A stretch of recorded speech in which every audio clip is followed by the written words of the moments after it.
দরগায় বাড়ছে উত্তেজনা। তারা চায় এই দরগায় পূজা করার অনুমতি। বুধবার দীর্ঘ শুনানি শেষে ভারতের সংখ্যালঘু মন্ত্রণালয়, ভূতাত্ত্বিক জরিপ সংস্থা ও দরগা কমিটিকে নোটিশ দিয়েছে আদালত। হিন্দু সেনা সংগঠনের পদক্ষেপ সাম্প্রদায়িক সম্প্রীতির বিরুদ্ধে ষড়যন্ত্র বলে অভিযোগ আজমির শরীফ কর্তৃপক্ষের। 13 শতকে নির্মিত হয় সুফি সাধক খাজা মঈনুদ্দিন চিশতির দরগা। এখন হিন্দুত্ববাদী সংগঠন হিন্দু সেনা দাবি করছে এটা তৈরি হয়েছে শিব মন্দিরের ওপর। এ নিয়ে তাদের পিটিশনের ওপর আদালতের শুনানি হয় বুধবার। হিন্দু সেনারা চায় আজমির শরীফকে সংকটমোচন মহাদেব মন্দির ঘোষণা করতে হবে, দিতে হবে পূজার অধিকার। ভূতাত্ত্বিক জরিপ সংস্থা দিয়ে সমীক্ষার দাবিও জানায় তারা।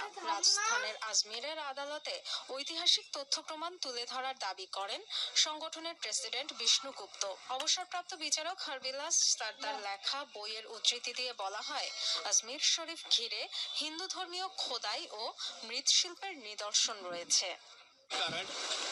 লম্বা শুনানি হয়েছে, আমাদের তথ্য প্রমাণ নিয়ে জেরা হয়েছে। আদালত আমাদের কথায় সন্তুষ্ট হয়েছে, নির্দেশ আমাদের পক্ষে গিয়েছে।